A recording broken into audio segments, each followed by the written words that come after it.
কি নিষ্ঠুর আচরণ তাকান। আল্লাহ পাকের নবী আল্লাহর ঘর তাওয়াফ করবে, বাধা দিচ্ছে যারা আল্লাহকে বিশ্বাস করে না তারা। এ বাংলাদেশে 50টা বছর কোরআনে কারিম প্রচার করেছে যারা, কোরআনের পাখি শহীদ আল্লামা দেলাওয়ার হোসাইন সাইদি রহমতুল্লাহ আলাইহি, তার নামে মামলা দেওয়া হয়, কেস দেওয়া হয়, তিনি নাকি ধর্মীয় অনুভূতিতে আঘাত দিয়েছে। আমার তো মনে হয় 1500 বছর আগে নবীজিকে যারা বাধা দিয়েছিল আল্লাহর ঘর কাবায় হজ করতে দেবে না, 1500 বছর পরে যেন তাদের প্রেতাত্মারাই ফিরে এসেছে। আল্লাহর নবী বললেন ঠিক আছে, ওসমানকে পাঠালাম। হযরত ওসমান ইবনে আফফান রাদিয়াল্লাহু তাআলা আনহু তিনি গেলেন। হযরত ওসমানকে তারা আটক করার পরে ঘোষণা দিয়ে দিল কতিলা ওসমান ইবনে আফফান, ওসমানকে হত্যা করা হয়েছে। এ সংবাদ যখন নবীজির কাছে এসেছে, যশোরবাসী খুব খেয়াল করেন, এখানে হযরতে ওসমানকে তারা হত্যা করার ঘোষণা দিয়ে মিথ্যা একটা সংবাদ পাঠিয়ে দিয়েছে নবীজির কাছে। নবীজি সাহাবায়ে কেরামকে বললেন, যারা ইহরামের কাপড় পরে এসেছিলে সব এখন খুলে ফেলো। সাহাবায়ে কেরাম বলেন, হে রাসূল, ইহরামের কাপড় খুললে হজ? বলে হজ আগামী বছর। বাংলার মুসলমানেরা, আমি কেন বলছি এই আয়াতটা 2-1 মিনিট পরে আপনি টের পাবেন। দ্বিতীয় নম্বর, নবীজি বললেন আজকে রমজান মাস, এটা এ রমজান মাসের এখন আর আধা ঘন্টা 1 ঘন্টার সময় আছে মাত্র ইফতারি করার, এখনই ভেঙে ফেলো, ইফতারি করে ফেলো। দরকার আগামীতে রোজা আবার রমজানের সিয়াম আবার করে দেওয়া যাবে। যে 2টা সিদ্ধান্ত নিলেন 2টাই ফরজ, একটা রোজা একটা হজ। নবীজি কিন্তু জানতেন ইহরামের কাপড় খুলে ফেললে হজ ভেঙে যাবে, আর একটু পরেই তো ইফতারি করলে রোজাটা হয়ে যায়। বিশ্ব নবী বলেন না এক্ষুনি রোজা ভেঙে ফেলো। আবার বলছে কান খাড়া করেন, আমি কিন্তু 2 মিনিটের ভেতরে জায়গায় যাব। এত বড় 2টা বড় বড় ফরজ বিধান নবীজি লঙ্ঘন করছেন, কারণটা কি? কারণ একটাই, ওরা একজন নিরপরাধ মানুষকে আটক করে হত্যার ঘোষণা দিয়েছে। আপনি বাংলাদেশকে 15.5 বছরের সাথে ওই ঘটনাটা মিলান। একটা নিরপরাধ মানুষ, মাত্র একজন, তাকে আটক করে হত্যার ঘোষণা দেওয়ার কারণে যদি নবী মুহাম্মদ রাসূলুল্লাহ হজ ছেড়ে দিতে পারেন, রোজা ছেড়ে দিতে পারেন, তিনি ওই বাবলা গাছের নিচে হাত দিলেন। সাহাবায়ে কেরামকে বললেন, আমার এই হাতের উপরে সবাই হাত লাগাও, আমি আজকে তোমাদেরকে বায়াত গ্রহণ করাবো, শপথ নেব তোমাদের কাছে। 1399 জন নবীর সাথে আছে। আর হযরত ওসমানকে যেহেতু তারা আটক করেছে, এই 1399 জন সবাই নবীজির হাতের উপরে একটার পরে হাত দিতে আছে। বিশ্ব নবী ডাক দিয়ে বলেন, সাহাবীরা, জিবরাইল এই মাত্র সূরা ফাতিহা এই সূরার 18 নম্বর আয়াতটা আমাকে তেলাওয়াত করে শুনিয়ে গেল। জিবরাইল এসেছিল, তোমরা কেউ দেখতে পাওনি। জিবরাইল আয়াতটা শুনিয়েছে, লাকাদ রাদিয়াল্লাহু আনিল মুমিনিনা ইয ইউবাইউনাকা তাহতাশ শাজারাতি ফাআলিমা মা ফি কুলুবিহিম ফানজালাস সাকিনাতা আলাইহিম ওয়া আসাবাহুম ফাতহান করিবা। খুব খেয়াল করেন, সেই সময় পর্যন্ত আমি চলে এসেছি। নবীজি নিজের বাম হাতটা সাহাবায়ে কেরামদের উপরে রেখে বললেন, সাহাবীরা, আজকের এই বায়াতের উপরে, শপথের উপরে আল্লাহ পাক নিজেই জানিয়েছেন যে তিনি রাজি হয়ে গেছেন। আয়াতটা শুরু করার আগে আল্লাহ 2টা তাকিদ দিয়েছেন, লাম এবং কদ। লাকাদ রাদিয়াল্লাহু আনিল মুমিনিন। আল্লাহ পাক বলেন আমি নিজে মুমিনদের উপরে অবশ্যই অবশ্যই রাজি হয়ে গেছি। রাজি হব না, হয়ে গেছি।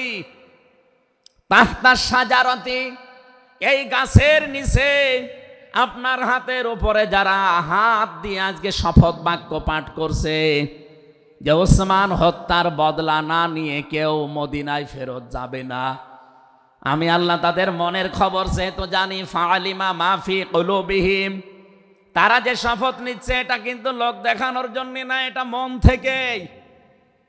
ফানসালাস সাকিনাতা আলাইহিম, তাদের উপরে আমি আল্লাহর প্রশান্তি নাসিল হয়ে গেছে অলরেডি। ওয়াসাবাহুম ফাতাহান করিবা, তাদেরকে আমি আসন্ন একটা বিজয়ের সুসংবাদ দিচ্ছি। সুতরাং এই বায়াতের দোয়ানের উপরে যেহেতু সবাই হাত দিয়েছে, ওসমানের হাতটা এখানে নেই, হে নবী আপনার বাম হাতটা উপরে তুলে ধরেন, এইটাই আমি ওসমানের হাত হিসাবে মেনে নিলাম। তার মানে 1400 মানুষের ওপরে আমি আল্লাহ অলরেডি রাজি হয়ে গেছি। আমার মুসলমান ভাইরা, এবার আমি খেয়াল করার জন্য আর একবার বলছি, এইটা বলার জন্য আমি এতক্ষণ ঘুরছিলাম। একটা নিরপরাধ মানুষকে ওরা মিথ্যা তথ্য ছড়িয়েছে যে আটক করা হয়েছে, মেরে ফেলা হয়েছে, হত্যা করা হয়েছে। নবীজি একজন মানুষের জীবনের বদলা নেওয়ার জন্য 1400 মানুষকে তিনি বায়াত করাচ্ছেন, শপথ বাক্য পাঠ করাচ্ছেন। একটু খেয়াল করেন তো, একজন মানুষের জীবনের জন্য জীবন দিতে প্রস্তুত 1399 জন, আর নবী সহ। এমন বাক্য তিনি পাঠ করিয়েছেন, এমন শপথ নিয়েছেন যে আল্লাহ অলরেডি রাজি হয়ে আয়াত নাজিল করছেন। নবীজি বললেন ওরা ওসমানকে হত্যা করেছে, ওসমান একজন নিরপরাধ মানুষ। একটা নিরপরাধ মানুষকে বিনা কারণে আটক করে হত্যা করেছে, ওদের কোনো ক্ষমা নেই। আমরা আজকে এই 1400 মানুষ শপথ নিলাম, ওদেরকে হত্যার প্রতিশোধ না নিয়ে আমরা কোনোদিন আর মক্কা মদিনায় ফেরত যাব না। আমার তো মনে হচ্ছে বাংলাদেশে এখনো বহু মানুষ বিনা কারণে যাদেরকে হত্যা করা হয়েছে, নিরপরাধ মানুষগুলোকে ফাঁসির কাস্টে ঝোলানো হয়েছে, কত মানুষকে মৃত্যুর দিকে ঠেলে দিয়েছে। এখনো জিন্দা শহীদ জনাব এটিএম আজহারুল ইসলাম এখনো জেলখানায় পচতেছে। বানানো বিচার ব্যবস্থা, বানানো বিচারপতি, নিজেদের উকিল, নিজেদের পিপি, নিজেদের সাক্ষী, নিজেদের রায় সব দিয়ে একটা মানুষকে আর 17 বছর আপনি আটক করে রেখেছেন। আমার তো মনে হয় এখন সময়ের দাবি। সূরা ফাতিহা থেকে যেহেতু তাফসীর শুনছেন, আজ এই বাংলার 18 কোটি জনগণের উপরে যদি আল্লাহ পাক খুশি হতে চান, এই নিরপরাধ মানুষগুলোকে জেলখানা থেকে মুক্ত করা লাগবে। পৃথিবীতে মানুষ যা পেয়েছে সব কিছুর তুলনায় আল্লাহর কাছে কোরআনে কারিম শ্রেষ্ঠ সম্পদ। আজকের এই ময়দানে সম্পর্ক শুধু কোরআনে কারিমের সাথে, নয়তো আমরা এই হাজার লক্ষ মানুষেরা এ রাতের বেলা প্রচণ্ড শীত অপেক্ষা করে আসতাম না। শুধুমাত্র শেখ মহিউদ্দিন সাহেব ডাক দিলে আমরা আসতাম, বিষয়টা এমন না। এখানে সম্পর্ক এই সৌন্দর্যের সাথে কোরআনের। এই জন্য যারা স্বেচ্ছাসেবকের দায়িত্বে আছেন আমি তাদেরকেও ওয়েলকাম জানাচ্ছি, ধন্যবাদ জানাচ্ছি। তাদের এই কষ্ট, তাদের এই শ্রম আল্লাহ রাব্বুল আলামিন যেন জান্নাতে যাওয়ার পাতিহ বানিয়ে দেন, বলেন আমিন।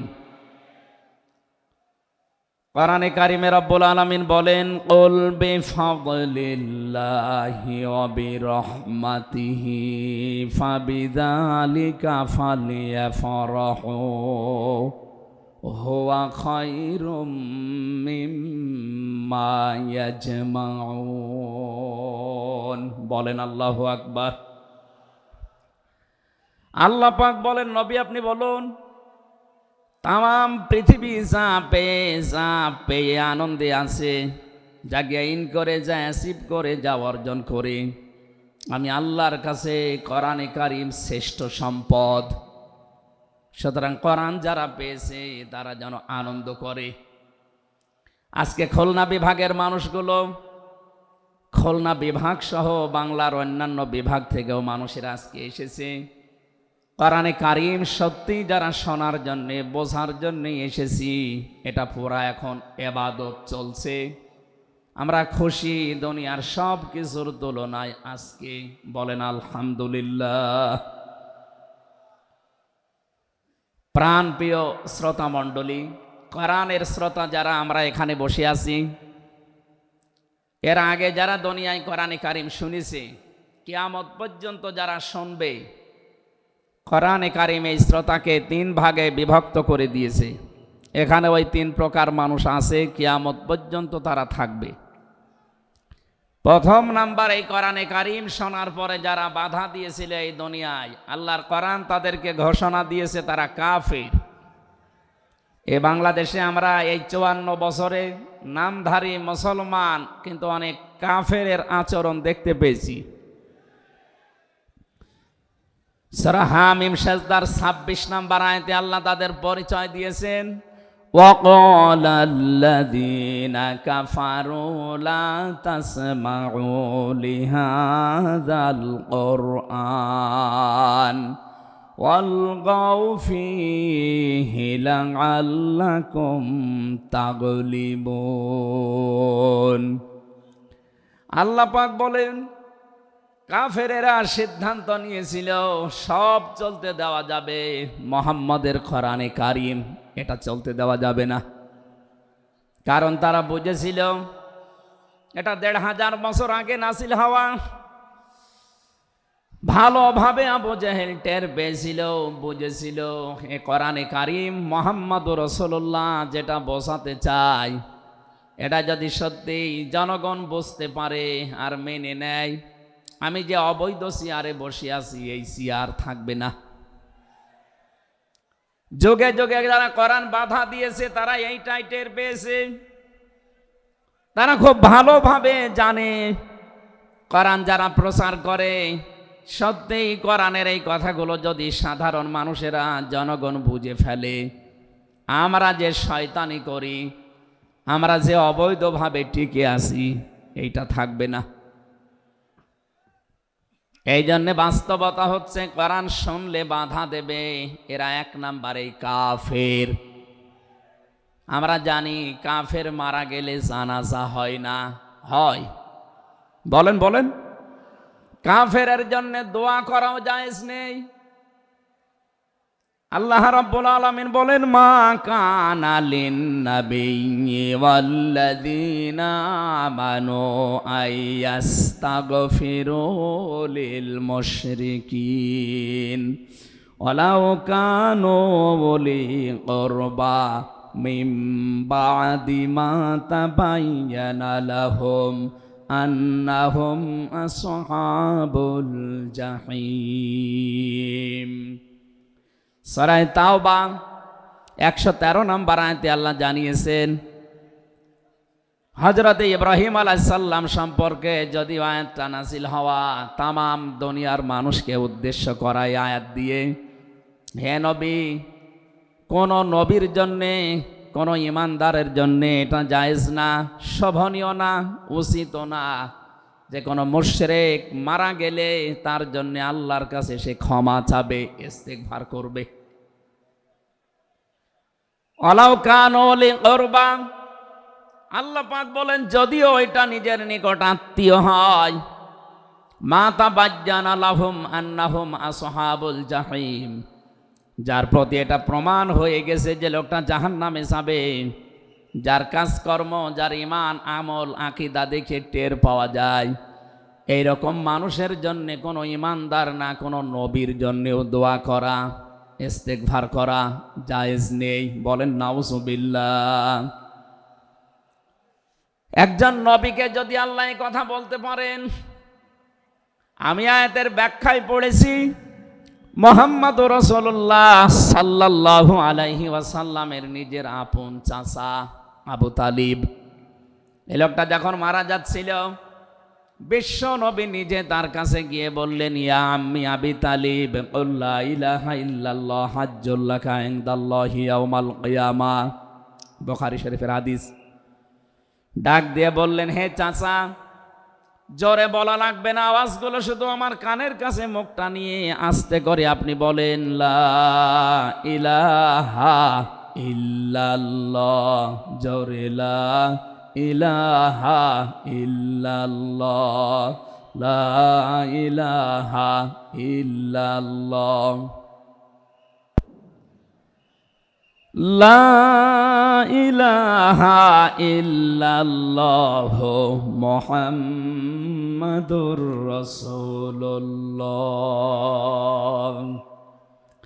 আপনি শুধু আল্লাহর একাত্মবাদের স্বীকৃতি দেন আমার কানের কাছে, রিসালাতের ঘোষণাটা দেওয়া লাগবে না, শুধু আল্লাহর ঘোষণাটা আমার কানের কাছে শোনান। কিয়ামতের দিন আমি আপনার জন্য আল্লাহর দরবারে ঝগড়া করে জান্নাতে নিয়ে যাব।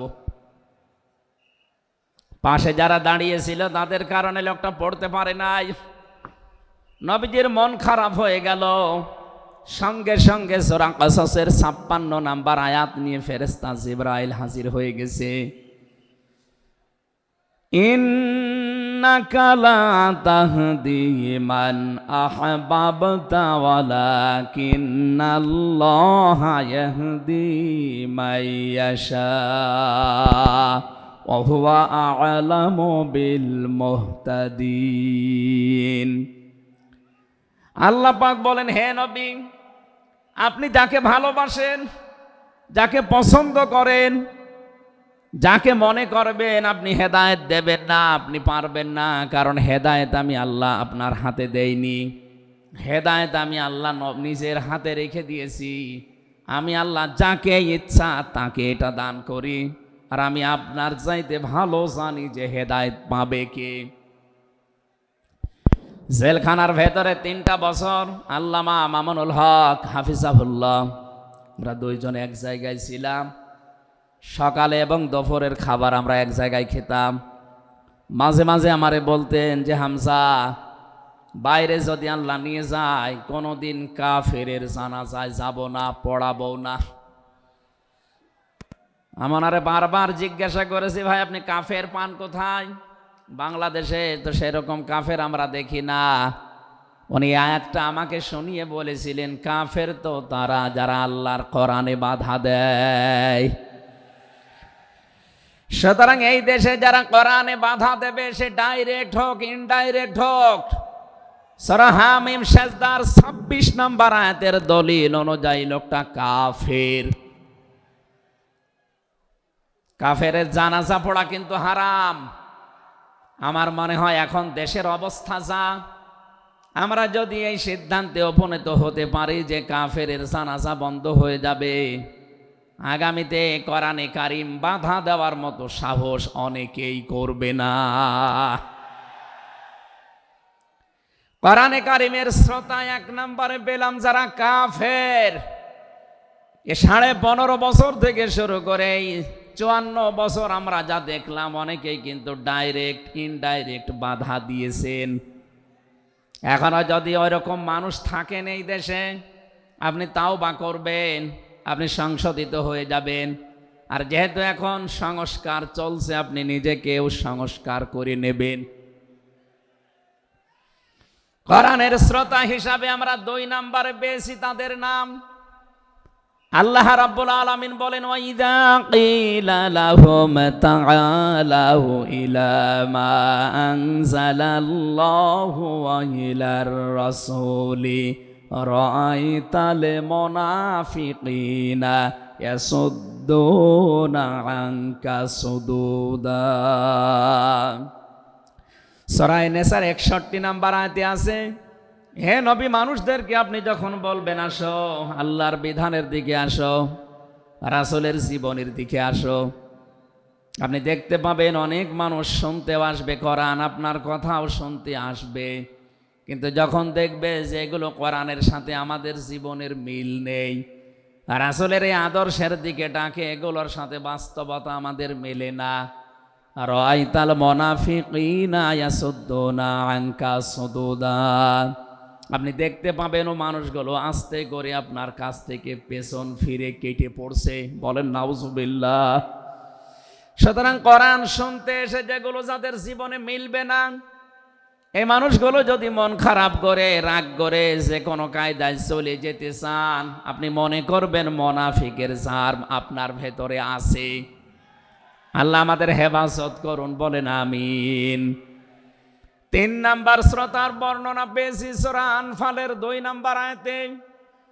আল্লাহ পাক বলেন, ইন্নামাল মুমিনুনা আল্লাযীনা ইযা যুকিরাল্লাহু ওয়াজিলাত কুলুবুহুম ওয়া ইযা তুলিয়াত আলাইহিম আয়াতুহু যাদাতুহুম ঈমানা ওয়া আলা রাব্বিহিম ইয়াতাওয়াক্কালুন। চিৎকার করে বলেন আল্লাহু আকবার।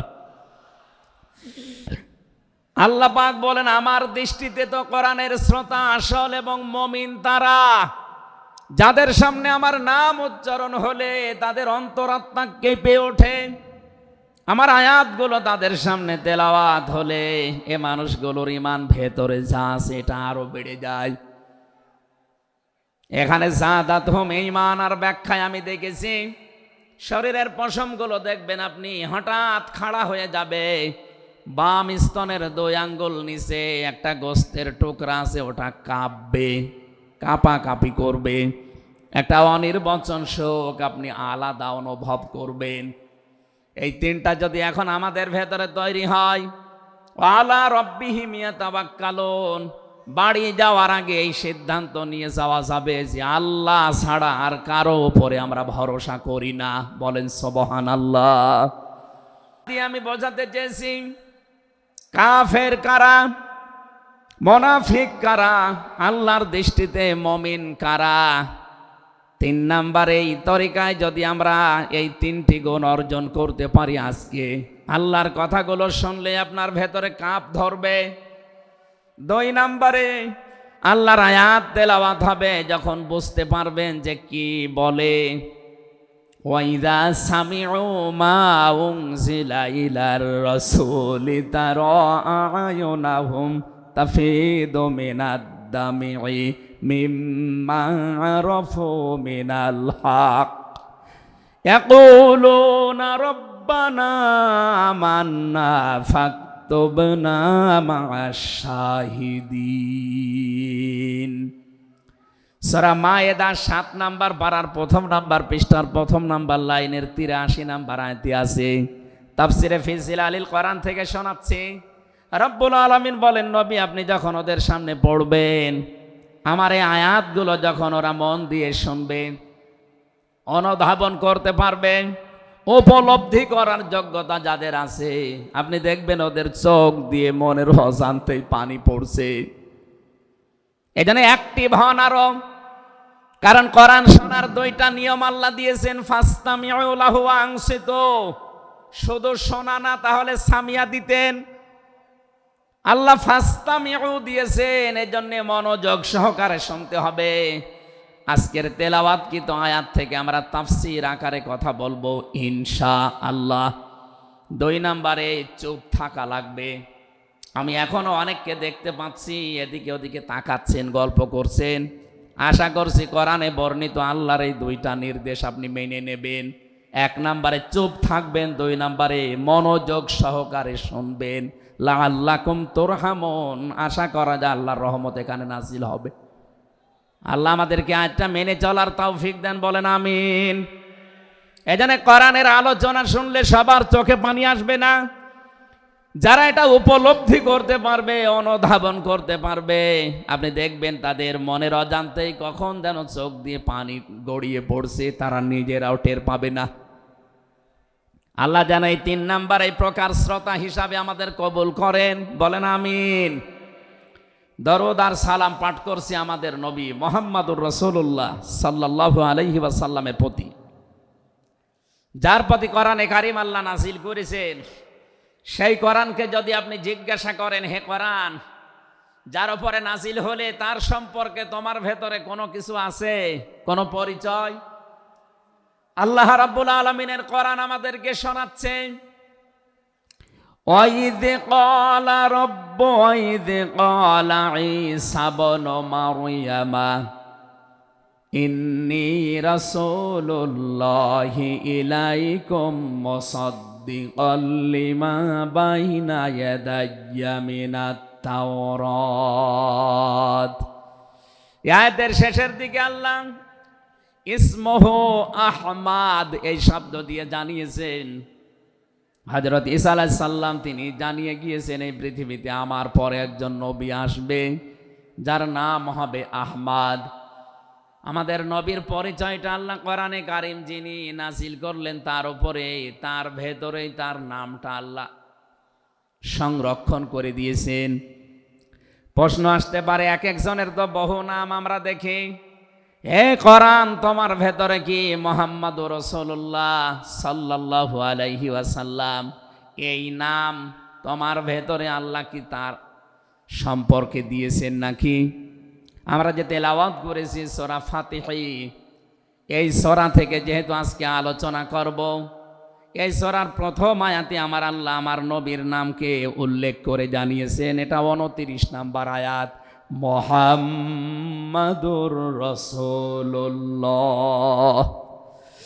সূরা ফাতিহার 29 নম্বর আয়াতটা আমরা পড়েছি 4 ভাগের 1 ভাগ। এই আয়াত থেকে আমরা আজকের আলোচনার বিষয় সাজিয়েছি। আমার আজকের বিষয়বস্তু, আমরা মুহাম্মাদুর রাসূলুল্লাহর উম্মত হতে চাই। সত্যি যদি আল্লাহর দৃষ্টিতে বিশ্বনবী মুহাম্মাদুর রাসূলুল্লাহর উম্মত আমরা হতে চাই, মাস্ট বি তেলাওয়াতকৃত আয়াতের এই বর্ণিত গুণগুলো আমাদের এখন থেকেই অর্জন আরম্ভ করা লাগবে। আমি সহ যারা এসেছি অবশ্যই আল্লাহ এই গুণগুলো এখন থেকে যেন পালন করার তৌফিক আমাদেরকে দান করেন, আমিন। সূরার নাম সূরা ফাতিহা, ফাতাহ মানে বিজয়। এ সূরার প্রথম আয়াতের ভেতরে এই শব্দটা আছে, এখান থেকেই নামকরণ করা হয়েছে। আল্লাহ রাব্বুল আলামিন বলেন, ইন্না ফাতাহনা লাকা ফাতহাম মুবিনা। অবশ্যই হে নবী আমি আপনাকে একটা সুস্পষ্ট বিজয়ের সুসংবাদ দিচ্ছি। এই বিজয়ের ঘটনা তো ঐতিহাসিকভাবে ইবনে কাসিরের ভেতর থেকে আমি শিক্ষার জন্য এবার বলছি। এদিকে খুব অ্যাক্টিভ হয়ে থাকবেন। এই সূরা ফাতিহার 18 নম্বর আয়াত। আমার যতটুকু পড়াশোনা আছে, আমার যতটুকু লেখাপড়ার স্টাডি আছে, এই আয়াতটা এখন বাংলাদেশে সবচাইতে বেশি প্রয়োজন। সূরা ফাতিহা 18 নম্বর আয়াত। যে যেখানে আছেন, দাঁড়িয়ে আছেন, বসে আছেন, শুয়ে আছেন, কান এবার খাড়া করে দেন। হুদায়বিয়ার সন্ধির যে ঘটনা আমরা শুনেছি এতদিন পর্যন্ত, শুধু শুনেছি অনেকে, কিন্তু এখান থেকে শিক্ষাটা আজ অনেকে নেয়নি। বাংলাদেশের এখন যে অবস্থা, এই শিক্ষা নেওয়ার সময় এখনই। নবীজি 1400 মানুষ নিয়ে এসেছিলেন সাহাবা একরাম নিয়ে হজ করার জন্যে। হুদায়বিয়া নামক যে জায়গাটা এখন কূপ আছে, এখানে এই জায়গায় নবীজি আশ্রয় নিলে আস্তানা গাড়লেন, তাবু গাড়লেন। কাফেরদের পক্ষ থেকে এখানে প্রতিবন্ধকতা সৃষ্টি করা হয়েছে যে না, আপনাদেরকে আমরা আর যেতে দেব না। বিশ্বনবী তাদেরকে প্রস্তাব দিলেন যে আমরা কিচ্ছু নিয়ে আসিনি সাথে করে, শুধু হজ করেই চলে যাব। কাফেরদের পক্ষ থেকে আওয়াজ এলো না, আপনাকে আমরা যেতে দেব না, তবে আমাদের একটা প্রস্তাব আছে। আপনি যদি আগামী বছরে আসেন হজ করে যেতে পারবেন, কিন্তু এবছরে আপনাদেরকে আমরা আল্লাহর ঘর কাবায় যেতে দেব না। কি নিষ্ঠুর আচরণ তাকান। আল্লাহ পাকের নবী আল্লাহর ঘর তাওয়াফ করবে, বাধা দিচ্ছে যারা আল্লাহকে বিশ্বাস করে না তারা।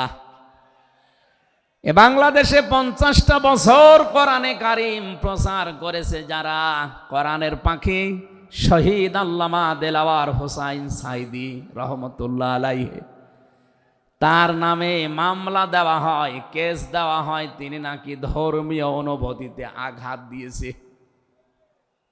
আমার তো মনে হয় ১,৫০০ বছর আগে নবীজিকে যারা বাধা দিয়েছিল আল্লাহর ঘর কাবায় হজ করতে দেবে না, ১,৫০০ বছর পরে যেন তাদের প্রেতাত্মারাই ফিরে এসেছে। আল্লাহর নবী বললেন ঠিক আছে, ওসমানকে পাঠালাম।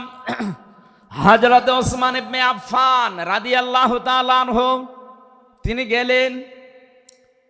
হযরত ওসমানকে তারা আটক করার পরে ঘোষণা দিয়ে দিল, কতিলা ওসমান ইবনে আফফান, ওসমানকে হত্যা করা হয়েছে। এ সংবাদ যখন নবীজির কাছে এসেছে, যশোরবাসী খুব খেয়াল করেন, এখানে হযরতে ওসমানকে তারা হত্যা করার ঘোষণা দিয়ে মিথ্যা একটা সংবাদ পাঠিয়ে দিয়েছে নবীজির কাছে। নবীজি সাহাবায়ে কেরামকে বললেন, যারা ইহরামের কাপড় পরে এসেছিলে সব এখন খুলে ফেলো। সাহাবায়ে কেরাম বলেন, হে রাসূল, ইহরামের কাপড় খুললে হজ? বলে হজ আগামী বছর। বাংলার মুসলমানেরা, আমি কেন বলছি এই আয়াতটা ২-১ মিনিট পরে আপনি টের পাবেন। দ্বিতীয় নম্বর, নবীজি বললেন আজকে রমজান মাস, এটা এ রমজান মাসের এখন আর আধা ঘন্টা ১ ঘন্টার সময় আছে মাত্র ইফতারি করার, এখনই ভেঙে ফেলো, ইফতারি করে ফেলো। দরকার আগামীতে রোজা আবার রমজানের সিয়াম আবার করে দেওয়া যাবে। যে দুইটা সিদ্ধান্ত নিলেন দুইটাই ফরজ, একটা রোজা একটা হজ। নবীজি কিন্তু জানতেন ইহরামের কাপড় খুলে ফেললে হজ ভেঙে যাবে, আর একটু পরেই তো ইফতারি করলে রোজাটা হয়ে যায়। বিশ্ব নবী বলেন না এক্ষুনি রোজা ভেঙে ফেলো। আবার বলছে কান খাড়া করেন, আমি কিন্তু ২ মিনিটের ভেতরে জায়গায় যাব। এত বড় দুইটা বড় বড় ফরজ বিধান নবীজি লঙ্ঘন করছেন, কারণটা কি? কারণ একটাই, ওরা একজন নিরপরাধ মানুষকে আটক করে হত্যার ঘোষণা দিয়েছে। আপনি বাংলাদেশকে ১৫.৫ বছরের সাথে ওই ঘটনাটা মিলান।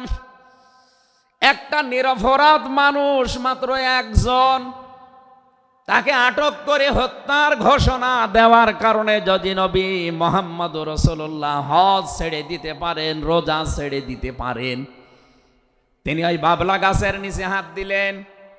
সাহাবায়ে কেরামকে বললেন, আমার এই হাতের উপরে সবাই হাত লাগাও, আমি আজকে তোমাদেরকে বায়াত গ্রহণ করাবো, শপথ নেব তোমাদের কাছে। ১৩৯৯ জন নবীর সাথে আছে। আর হযরত ওসমানকে যেহেতু তারা আটক করেছে, এই ১৩৯৯ জন সবাই নবীজির হাতের ওপরে একটার পরে হাত দিতে আছে। বিশ্ব নবী ডাক দিয়ে বলেন, সাহাবীরা, জিবরাইল এই মাত্র সূরা ফাতিহা এই সূরার ১৮ নম্বর আয়াতটা আমাকে তেলাওয়াত করে শুনিয়ে গেল। জিবরাইল এসেছিল, তোমরা কেউ দেখতে পাওনি। জিবরাইল আয়াতটা শুনিয়েছে, লাকাদ রাদিয়াল্লাহু আনিল মুমিনিনা ইয ইউবাইউনাকা তাহতাশ শাজারাতি ফাআলিমা মা ফি কুলুবিহিম ফানজালাস সাকিনাতা আলাইহিম ওয়া আসাবাহুম ফাতহান করিবা। খুব খেয়াল করেন, সেই সময় পর্যন্ত আমি চলে এসেছি। নবীজি নিজের বাম হাতটা সাহাবায়ে কেরামদের উপরে রেখে বললেন, সাহাবীরা, আজকের এই বায়াতের উপরে, শপথের উপরে আল্লাহ পাক নিজেই জানিয়েছেন যে তিনি রাজি হয়ে গেছেন। আয়াতটা শুরু করার আগে আল্লাহ দুইটা তাকিদ দিয়েছেন, লাম এবং কদ। লাকাদ রাদিয়াল্লাহু আনিল মুমিনিন।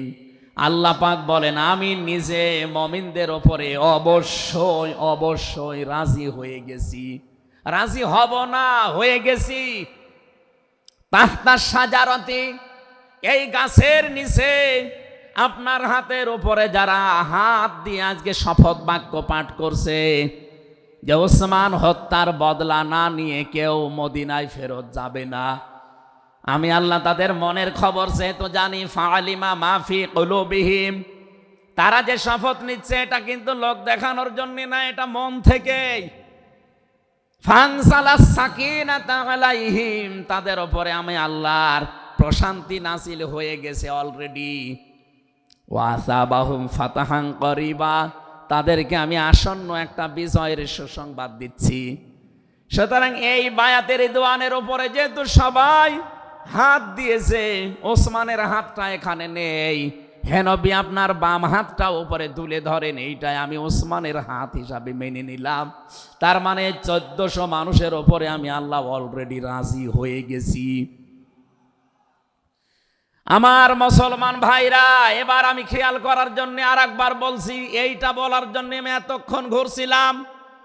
একটা নিরপরাধ মানুষকে ওরা মিথ্যা তথ্য ছড়িয়েছে যে আটক করা হয়েছে, মেরে ফেলা হয়েছে, হত্যা করা হয়েছে। নবীজি একজন মানুষের জীবনের বদলা নেওয়ার জন্য 1400 মানুষকে তিনি বায়াত করাচ্ছেন, শপথ বাক্য পাঠ করাচ্ছেন। একটু খেয়াল করেন তো, একজন মানুষের জীবনের জন্য জীবন দিতে প্রস্তুত 1399 জন, আর নবী সহ। এমন বাক্য তিনি পাঠ করিয়েছেন, এমন শপথ নিয়েছেন যে আল্লাহ অলরেডি রাজি হয়ে আয়াত নাজিল করছেন। নবীজি বললেন ওরা ওসমানকে হত্যা করেছে, ওসমান একজন নিরপরাধ মানুষ। একটা নিরপরাধ মানুষকে বিনা কারণে আটক করে হত্যা করেছে, ওদের কোনো ক্ষমা নেই।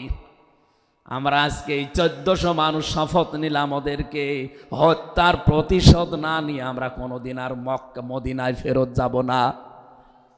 আমার তো মনে হচ্ছে বাংলাদেশে এখনো বহু মানুষ বিনা কারণে যাদেরকে হত্যা করা হয়েছে, নিরপরাধ মানুষগুলোকে ফাঁসির কাস্টে ঝোলানো হয়েছে, কত মানুষকে মৃত্যুর দিকে ঠেলে দিয়েছে। এখনো জিন্দা শহীদ জনাব এটিএম আজহারুল ইসলাম এখনো জেলখানায় পচতেছে। বানানো বিচার ব্যবস্থা, বানানো বিচারপতি, নিজেদের উকিল, নিজেদের পিপি, নিজেদের সাক্ষী, নিজেদের রায় সব দিয়ে একটা মানুষকে আর 17 বছর আপনি আটক করে রেখেছেন। আমার তো মনে হয় এখন সময়ের দাবি। সূরা ফাতিহা থেকে যেহেতু তাফসীর শুনছেন, আজ এই বাংলার 18 কোটি জনগণের উপরে যদি আল্লাহ পাক খুশি হতে চান, এই নিরপরাধ মানুষগুলোকে জেলখানা থেকে মুক্ত করা লাগবে।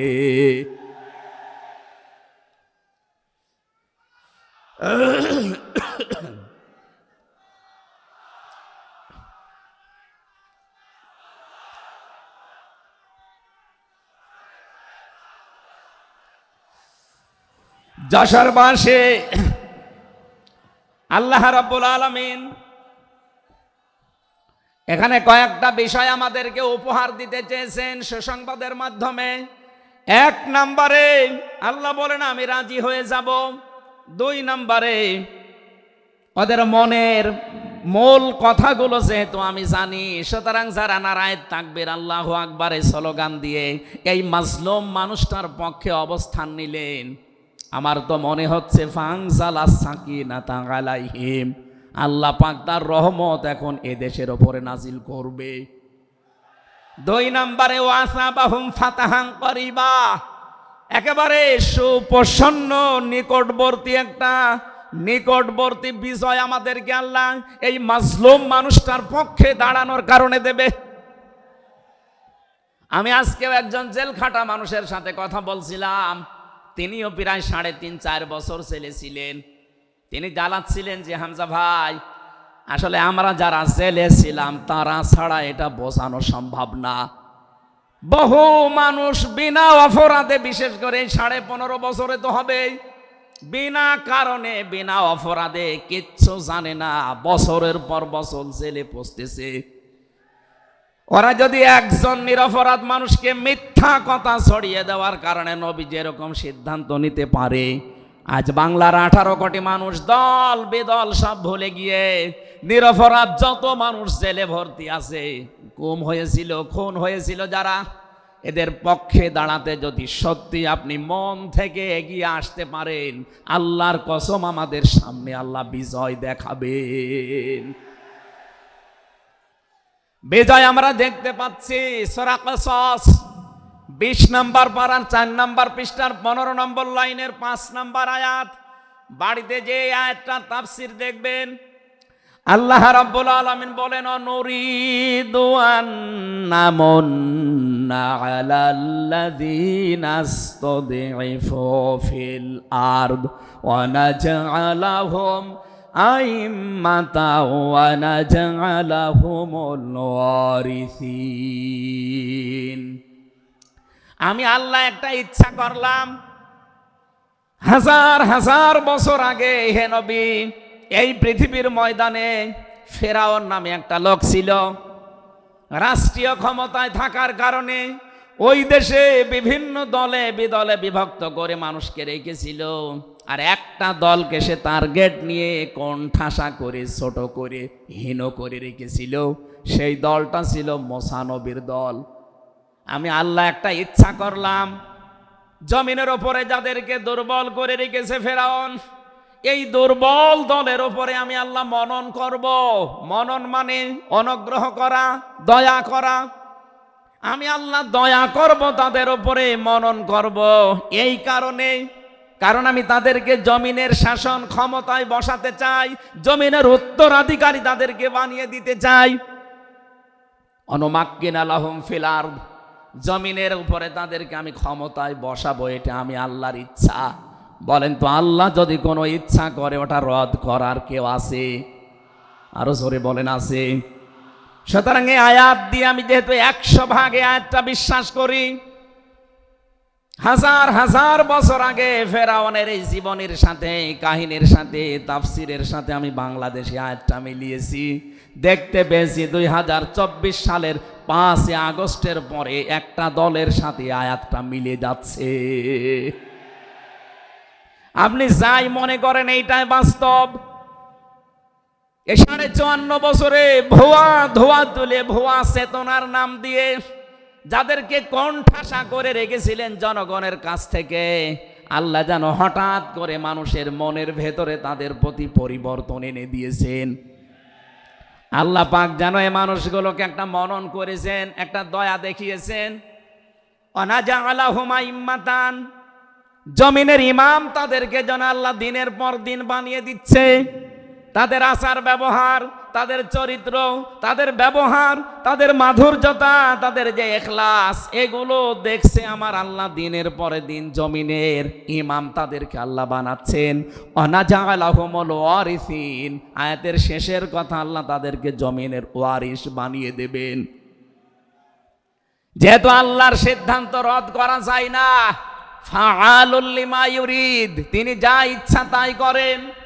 ইন্নামা আমরুহু ইযা আরাদা শাইআন আইয়াকুলা লাহু কুন ফায়াকুন। আল্লাহ পাক বলেন, আমি যদি কোনো ইচ্ছা করি শুধু বলি কোন, সঙ্গে সঙ্গে ফায়াকুন হয়ে যায়। কোরআনের ওপর আমার 100 ভাগ বিশ্বাস নিয়ে কথা বলছি আমি। এই আয়াতগুলো মাস্ট বি আমার আল্লাহ বাংলাদেশে দেখাবে। বলেন আমিন, আরো জোরে বলেন আমিন। 6 নম্বর আয়াত হচ্ছে অনুমাক্কিনা লাহুম ফিল আরদ, আমি আল্লাহ তাদেরকে জমিনের চেয়ারে ক্ষমতায় বসিয়ে দেব। কেন জানো? অনুরিয়া ফিরাউনা ও হামানা ও জুনুদাহুমা মিনহুম মা কানু ইয়াহজারুন, আমি আল্লাহ দেখাতে চাই ফেরাউনকে, হামানকে আর তার সৈন্যবাহিনীকে, তারা তাদেরকে সবচাইতে বেশি ভয় করত জমিনে যাদেরকে, সেই মুসা নবীর দলকে আমি আল্লাহ জমিনের শাসন ক্ষমতায় বসিয়ে তাদেরকে দেখাবো। এই 54 বছর জালেম এবং মুনাফিকরা সবচাইতে বেশি ভয় বাংলাদেশে যাদেরকে করেছে, তাদের প্রতি মানুষের মন মানসিকতা আল্লাহ ঝুঁকিয়ে দিয়েছেন। এই জন্য কোরআনের আয়াতের উপরে বিশ্বাস করে বলছি, এই বাংলাদেশে যারা নিরপরাধ মানুষ আছে তাদেরকে যদি 5 তারিখের পরে বিভিন্ন আন্দোলনের কারণে, মানবিকতার কারণে ছেড়ে দেওয়া হয়, বিশেষ করে ম্যাডাম খালেদা জিয়াকে আপনি ছেড়ে দিয়েছেন। এরপরে আমরা দেখতে পেলাম আব্দুল সালাম পিন্টু ভাইকে ছেড়ে দিয়েছেন। এরপরে গিয়াসউদ্দিন মামুন ভাইকে ছেড়ে দিয়েছেন। মিয়ানুরউদ্দিন অপু ভাইকে ছেড়ে দিয়েছেন। আমরা চাই জনাব এটিএম আজহারুল ইসলামকেও মুক্তি দেওয়া হোক। এ দাবির পক্ষে আছেন কারা দেখে? লিল্লাহি তাকবীর।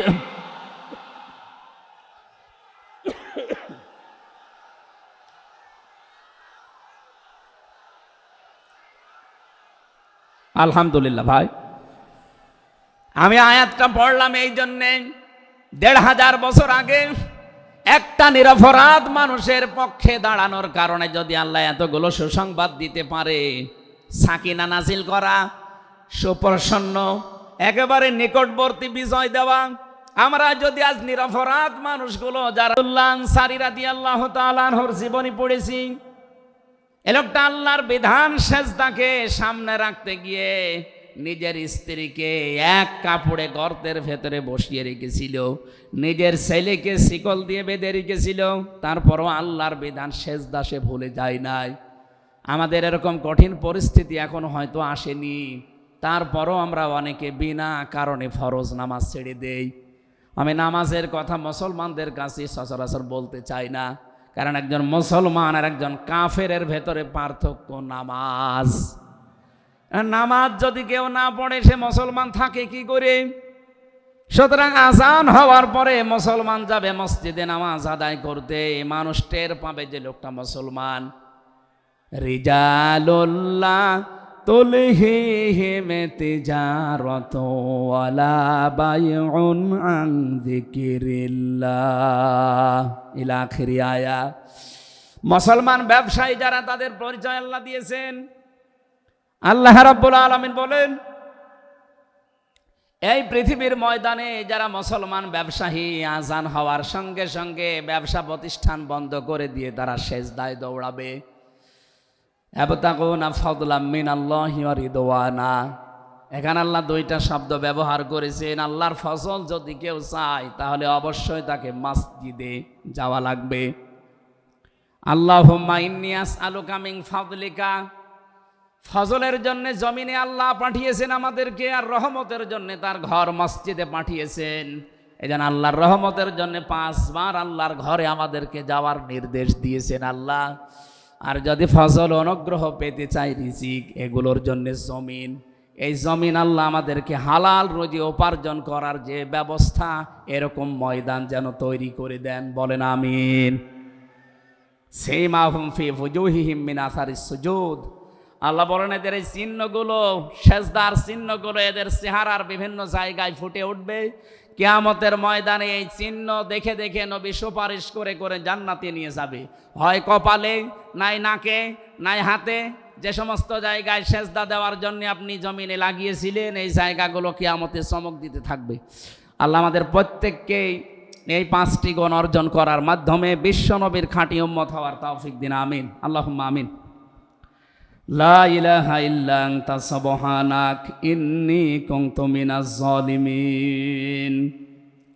রব্বানা যালামনা আনফুসানা ওয়া ইল্লাম তাগফির লানা ওয়া তারহামনা লানাকুনান্না মিনাল খাসিরিন।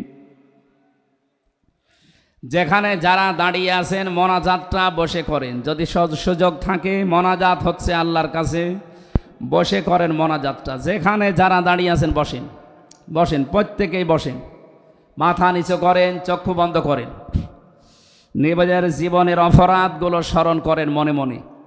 আমরা আশা করব আজকে যতগুলো অপরাধ স্মরণ হবে, কোরআনের ইজ্জতে আল্লাহ অপরাধগুলো সব মাফ করে দিয়ে ওই জায়গাটা নেকি দিয়ে পাল্টিয়ে দেবে ইনশাআল্লাহ।